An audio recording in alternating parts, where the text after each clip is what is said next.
Hello and thank you for joining me. Look for the timestamps in the description box. Let's jump in.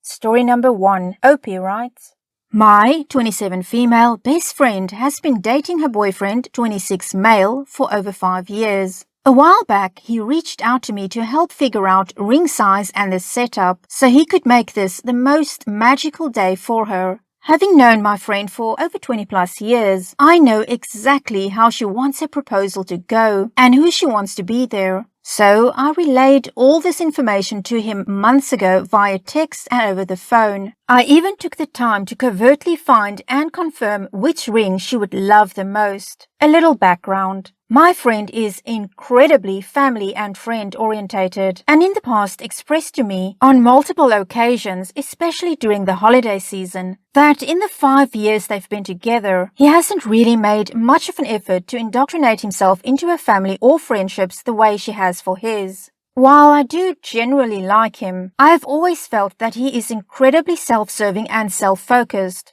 Recently, through a mutual friend, I found out he started a group text between his, emphasis on his, friends and his family to set up the time and date of the proposal. He has not only excluded myself, and according to the screenshots I've seen, he is doing everything verbatim I suggested he do. But he has completely excluded her family and other close friends from the event.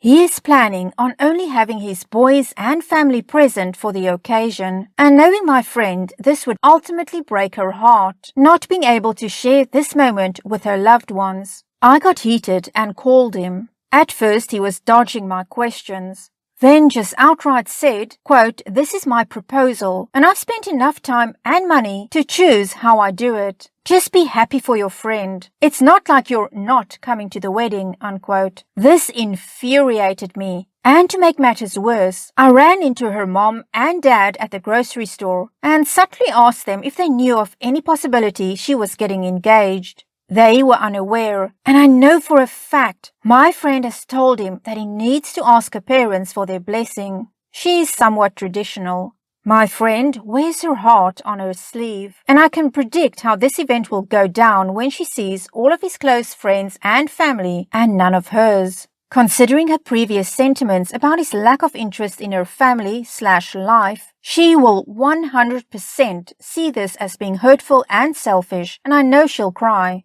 To make matters worse, the location of the proposal is a whopping 30 minutes from her parents' home. I don't want to get involved in a fight or reveal the surprise, but on the other hand, I feel I owe it to my lifelong friend to help her avoid being hurt and disappointed. Maybe even helping her rethink what her future would look like with someone who just doesn't really appreciate what she values in life. So, am I the a-hole if I tell my friend her boyfriend is going to propose? Edit. I did not tell her parents. I covertly inquired if he had spoken to them yet about proposing since it's been 5 years, like in a joking way.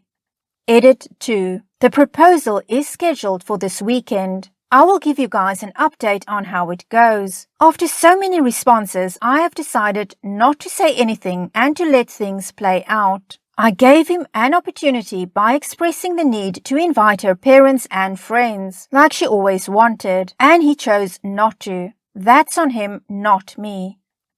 And we have another edit from Opie.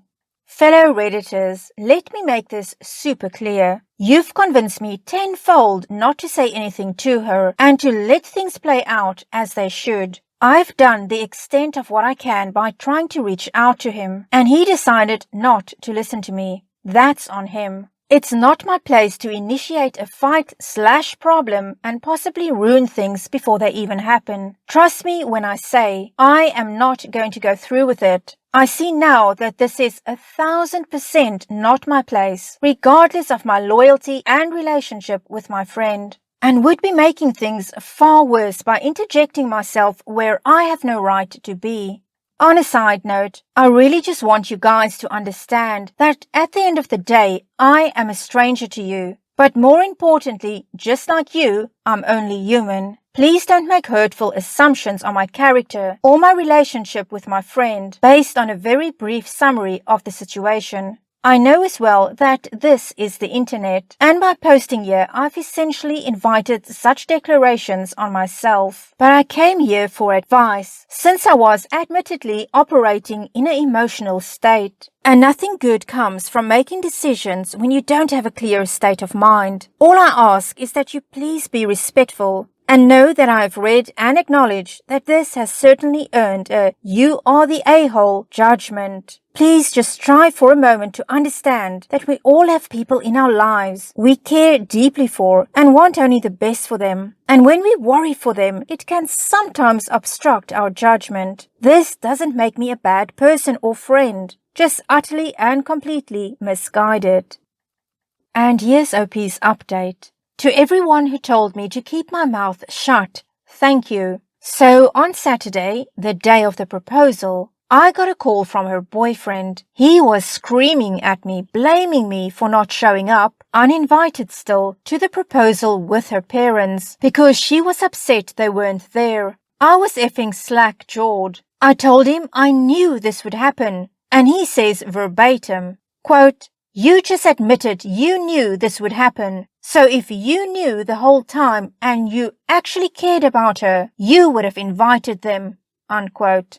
I was gobsmacked and hung up on him. Not even an hour later, I get a call from her asking me to come to her parents. According to her, this is how the situation played out. He popped the question. She said yes, and the people he invited pop out from hiding. She was bombarded by 4 of his guy friends, his mom, dad, older brother, and his sister-in-law. His parents were holding a sign that read, quote, "Welcome to the family, Mrs. Insert his last name here," unquote. And this is where things go downhill. I did not know this before, and I thought I knew everything. But my friend doesn't want to change her last name, and she's told him that repeatedly since they got together. She's an only child from a Ukrainian family, and with everything going on with the Ukraine in the last year, she's doubled down. When she saw the sign, she joked, quote, "Mrs. his last name. I think you mean Mrs.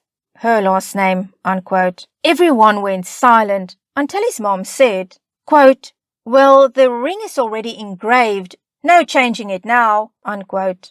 She takes the ring off and sees Mrs. his last name engraved on the band. Then she asked if her parents were coming. He gave her every excuse. He didn't have their number, there were too many people there, he wanted to keep it private, and eventually said, quote, "This was my proposal to you, and now my family is your family. We can just send your parents the pictures later," unquote.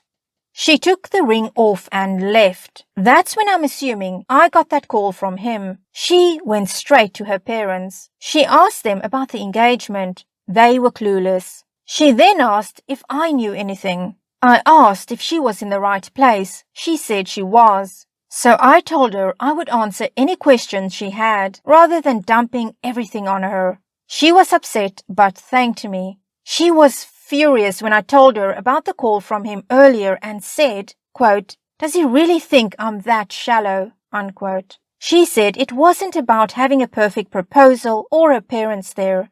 It was about him making the whole thing about himself as always. And she was done feeling ignored and belittled. So this was her breaking point.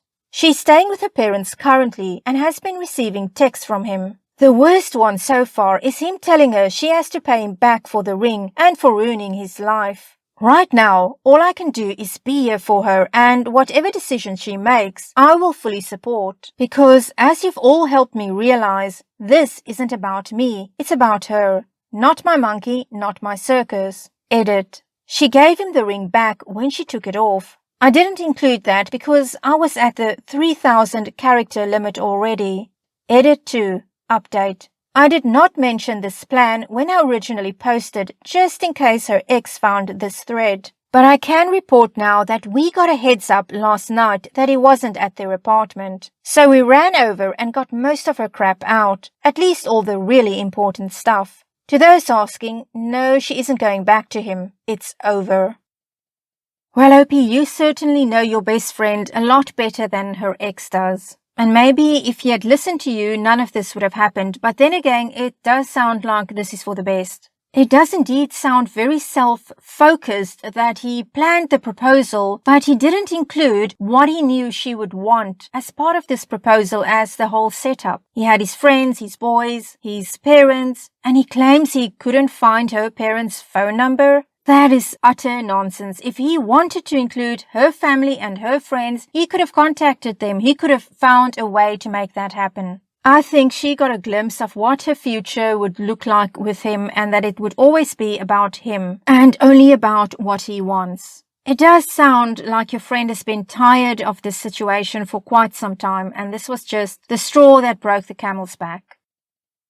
Well, let's move on to story number 2. Opie writes, so I, female 21, just started seeing this guy, Luke, male 23, not that long ago. Nothing is serious yet. We've just been hanging out, getting to know one another, and we kissed once. So far, he seems super sweet. He's also extremely respectful and a gentleman. Bare minimum, I know, but nowadays that's not common.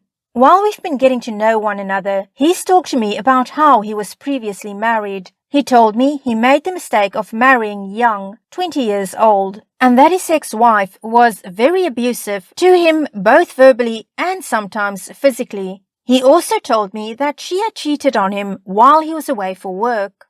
Fast forward to last night. We were hanging out and I was showing him a lot of old pictures and funny videos me and many different friends have taken in the past. A lot of the people in the album I no longer talk to because we both went separate ways in life, but I still appreciate the memories. As I was scrolling, I landed on a photo of a woman who I previously worked with. He tensed up immediately upon seeing the picture. I looked at him really confused, and when I asked what it was, he told me that she was his ex-wife. I was immediately shocked, like hand over my mouth type shocked. The woman, Amy, female 23, and I had been friends about 2 years ago when I worked with her, and not only had I heard of Luke, but it turns out he and I had actually talked to one another on a FaceTime call offhandedly and both of us didn't remember. The thing that is getting me though is I heard a different story from Amy about Luke. I didn't know much about the relationship because Amy and I weren't close like that. But when they got divorced and she told me about it, she described Luke as the abuser. She never went into details of how he was abusive. She just said things like, quote, he's a total a-hole, unquote. Quote, he treated me like crap, unquote, etc., etc.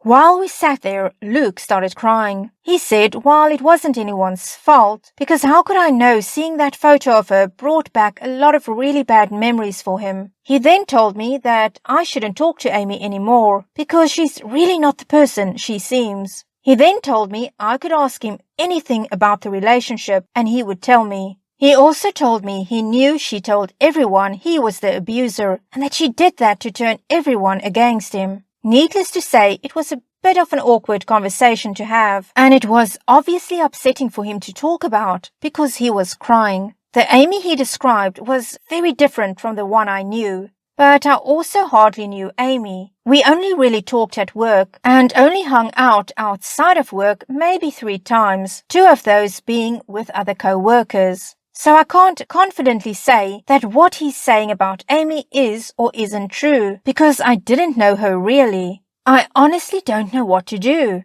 I don't even talk to Amy anymore, so it's not like I can talk to her about it. Not only that, if hypothetically she was the abuser in the relationship, she could just lie to me and tell me horrible things about Luke that aren't true. From what I've experienced so far, Luke doesn't seem like he's a terrible person and an abuser. Not to mention he cried when seeing a photo of her, which could point to him being a victim of abuse. However, I'm still getting to know him, and for all I know he could be a wolf in sheep's clothing. I don't want to be mean and make assumptions, but I have been in relationships before where I've been treated badly, and I'm not going to let that happen to me again. Should I keep talking to him until I see an obvious sign? Or should I call it quits and walk away? Any advice is appreciated.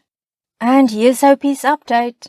Hi, first I want to thank the people who commented on my previous post. I really appreciate it. For the update, I bailed. I talked to my best friend and my sister about the situation and was able to come to the conclusion that I needed to stop talking to him.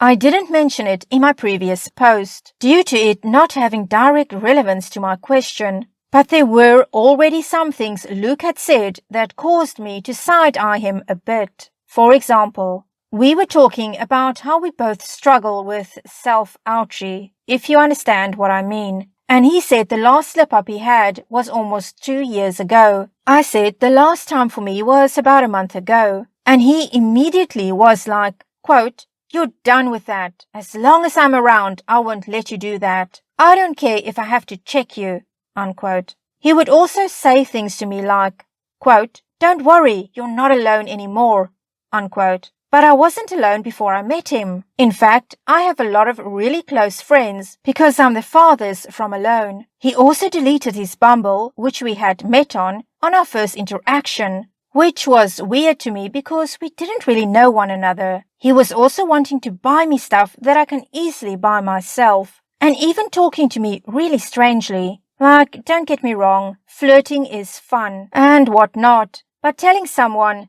quote, "I've never felt more at peace with you," unquote, quote, "I haven't felt butterflies like this in so long," unquote, and, quote, "You make me so happy," unquote. When you've only known someone for hardly a week, it's weird. My best friend and my sister pointed out to me that this was probably love bombing and just not normal behavior regardless. I also talked to another close friend of mine that is a mentor to me, and he said even if Luke was the victim in his last relationship and everything he was saying was true, he didn't feel Luke was a good fit for me based on what he was saying, and I think he's right.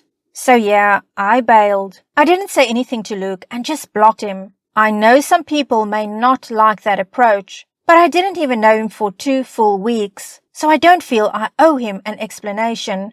Besides, I feel like if I tried to say anything to him about it, he may have tried to love bomb me into talking to him still. So, that's the update. Well, OP, it sounds to me like your gut was telling you that this is not the person for you, and you listened to that. Regardless of what happened between him and Amy, you felt that this is just not the person for you. You felt uncomfortable. It was moving very fast. You said it wasn't even 2 full weeks, and he was telling you all these things, not even really knowing you. So I understand why you backed away. It can be very hard to figure out what the truth is when somebody is telling you this is what happened, and you don't know if you should believe the person or if you shouldn't. But once again, if your gut is telling you that something is off, then you should listen to that. Well, that's it for now. Thank you so much for joining me to listen to these stories. If you did enjoy it, please give it a thumbs up. Consider becoming a subscriber, leave me a comment, and I'll see you again next time. Take care of yourself, everyone. Bye.